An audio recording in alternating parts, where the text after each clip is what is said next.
Well, howdy, Nearly Senior Citizen here. Greetings, boys, girls, and all of our non-binary friends, and welcome to this, a brand new day. Okay, smokes. Yes, indeed, a brand new day. I didn't sleep wonderfully. I can't wait for this season to be over. It's so weird. I've spent most of my life, up till just a couple years ago, being a night owl. Just dragging and trying not to sleep all day, and then being wired and awake all night. And now when it gets dark outside, I get tired and sleepy, and it's dark all the time now. It's just been rough that way. I am diurnal. I get tired when it gets dark, and I am awake when it's light, which is, again, as I stated, a big change. I spent decades working on graveyard because that's when I was awake. You know, other people do it for other reasons. I did it because that's the way my system ran. Yay. Excuse me. And of course, front load the video, yay! If you could leave me a comment, that'd be very awesome. If you could toss me a like, if you like what you see in here, that'd be very cool. If you could subscribe to the channel, if you have not and you're watching, definitely a thumbs up on that. And of course, I want to thank each and every one of my Patreon patrons. These beautiful and awesome people help to literally keep me alive. I mean, it's bad right now, but, you know, time of the year and all that, but these people have been keeping me alive, and I definitely appreciate that. My disability barely covers my rent, and then I got next to nothing to live on, so it is a very good thing. Thank you all, each and every one of you. Fair amount of things I want to talk about, most of them just inconsequential, and then there's more world building stuff, because I'm always thinking about that and still hoping to get at least something done out of it. I have been writing more. As stated, I've been trying to do that. I can't do it all the time. I can only push what I can push. But at least I'm working on writing something every day. And that's the thing. You know, you don't want to sit there and work on a paragraph until it's perfect. You know, you'll never get anywhere. You write your rough draft. You just get it out, bang it out as fast as you can. Just get those ideas onto the paper. Get it out of your head. Don't worry how it sounds. Don't worry how it looks. Just get it out. And that's what you got to do. That's why there's second, third, fourth revisions and drafting. And that's made so much easier now with, you know, word processing and all that. Well, I grew up in the days of manual typewriters. If you wanted to make a change, you had to, well, if you wanted to cut up the page, you could, and then paste, you know, stuff that way. But largely it was you had to retype everything. So joy on that. But still, you know, you got to do what you got to do, and I'm trying to do what I can do, and that's a good thing. Now, one of the things I wanted to talk about, I've talked about NFTs and all that, and I'm going to keep doing it because it's a semi-current event. There are actual good reasons to have NFT stuff, and there are things that they're trying to do with the NFTs that they do without that work perfectly fine, and putting them into the whole blockchain stuff just adds a layer of complexity, and it's not good. And a lot of game companies, you know, like Ubisoft, have been really pushing into the NFT market, and they've spent a lot of money getting it together, and all that they've gotten out of it is bad PR. So not a very good use of like any money at all. So thumbs up on that. But I watched this one video about, you know, an interview with a person who really knows all this NFT stuff. And one of the big things about blockchain that it's all run on is you can't edit the blockchain, which McDonald's found out to their horror, of course, because they have an NFT out there that is in the blockchain forever, because you cannot edit anything once it's there. And it's got a racial slur that is now forever tied to McDonald's Corporation because they have that NFT with the racial slur in it. And it's always going to be there. Now, a big thing about the NFTs, as described in this one video, is there are treasures and there are treasure maps. a lot of times when you are buying an NFT, you're not buying the treasure, you're buying the treasure map. What you have paid for is just the receipt, and the receipt is just a hyperlink on the blockchain. So if the image is ever removed or changed or taken down, that can't be edited. It's forever in there. So if you paid $100,000 for this one NFT, it's forever on the blockchain. You paid that money not for the digital picture, you paid for the link, the treasure map to the treasure.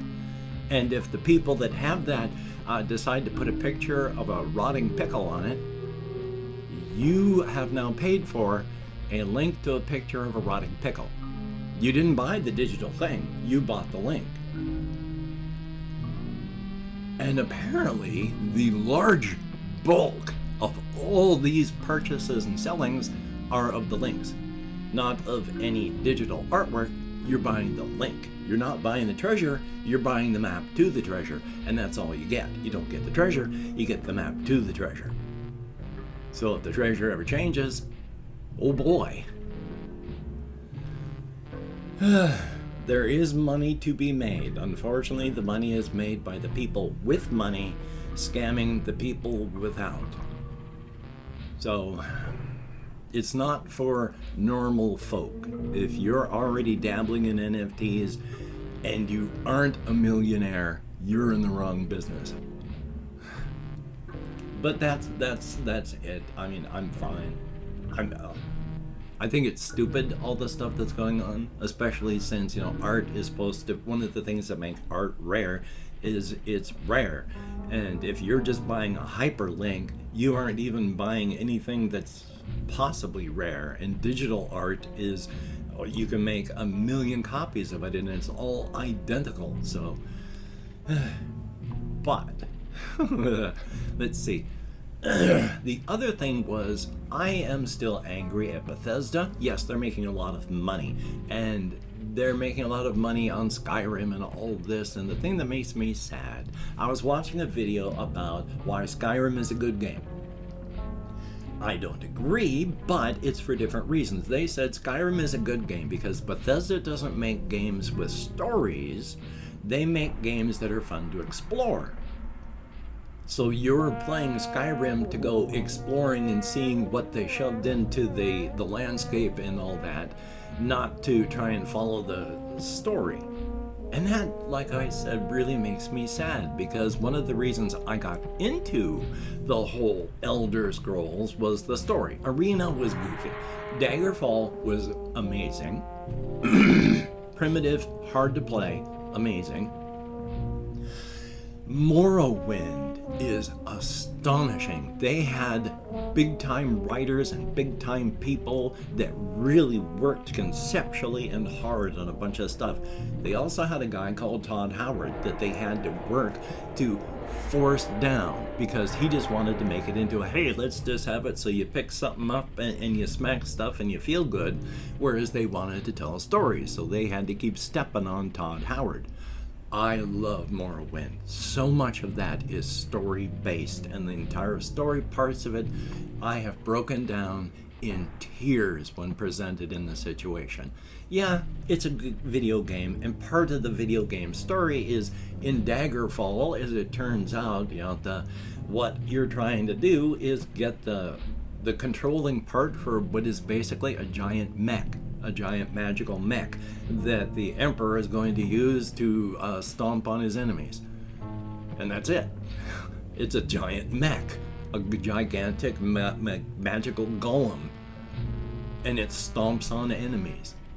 So Daggerfall, it takes place with revenge and betrayal. And you're playing a person who, according to the prophecies, could be this person reborn. Or it's also presented in such a way that you could be just anybody, but all these random things are happening. You're not anybody reborn. When the story ends, you're still you. Even the bad guy is calling you by your old name, but you're just you. So, and of course the bad guy, he's trying to build a new medium. A Kulakan, a gigantic mechanical mech powered by the heart of the god that helped create the universe of the Elder Scrolls. There is a hell of a story to that. Video game story, but a hell of a story, and like I say, I cried at times.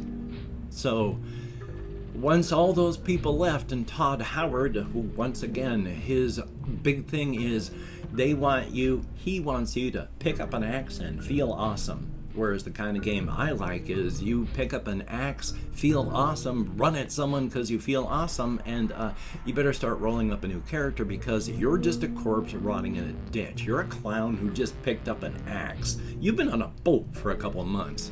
You're gonna die if you do that.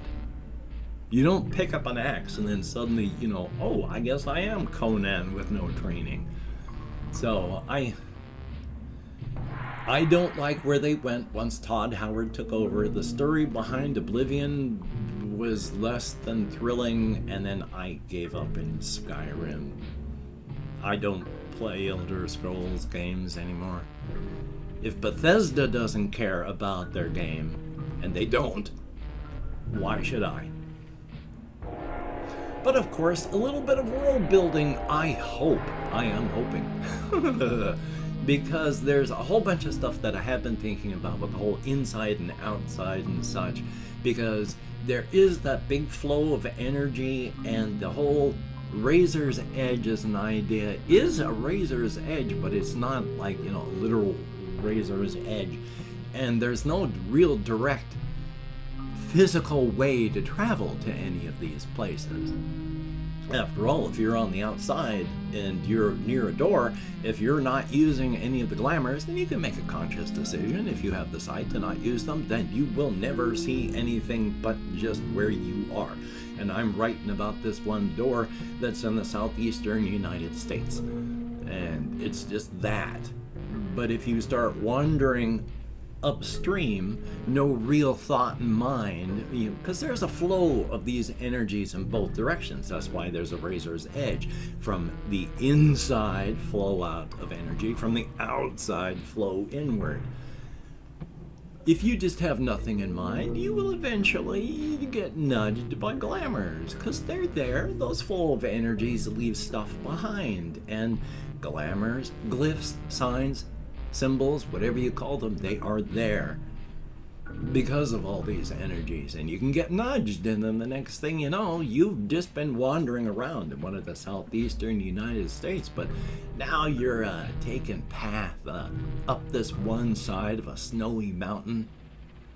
Ain't no snowy mountains where you were, and you're still heading inward, and son of a gun, you come off that out into a nice meadow, and you're on the razor's edge. Takes a while. I talked about how glamours take you through various layers, and that's the only way to travel, but it's still largely one-to-one. If it takes you 45 miles to travel somewhere, it's 45 miles to travel somewhere. Even if you're, you might have to add some extra time if you're walking through a mountain pass instead of driving, but it's all 45 miles to get somewhere. So that's like if you're traveling from, say, Tonasket Valley to Tall Ned, it's about a 45, excuse me, holy smokes, it's about a 45-minute drive, about 45 miles. Usually you have to drive by Apple Rock to get to Tall Ned, but it's that far. The fluid geography and all on the razor's edge, though. There are sometimes it's only 30 miles and you don't go by Apple Rock. That's further down the road now. But things generally tend to move back to where they were-ish. If you can ride the line, of course, you can travel 45 miles in 30, but that's dangerous. You're not following the glamours. You are just sensing and going toward one that feels right. And you may not actually get there before you feels right to go over toward this one, and then you're feeling right as you go that way, and then when you're done, oh wow, it was 30 miles, you kind of heard some stuff that was a little bit following you, maybe. So it was a good thing you weren't just hanging around too much. But yeah, ride the line, all the glamours. There's a little bit on the outside. Where we are, there are like 1 or 2 simple layers right around doors. You don't want to hang around too long inside of those because they're not very formed at all. You can use them to travel, but you want to travel quick.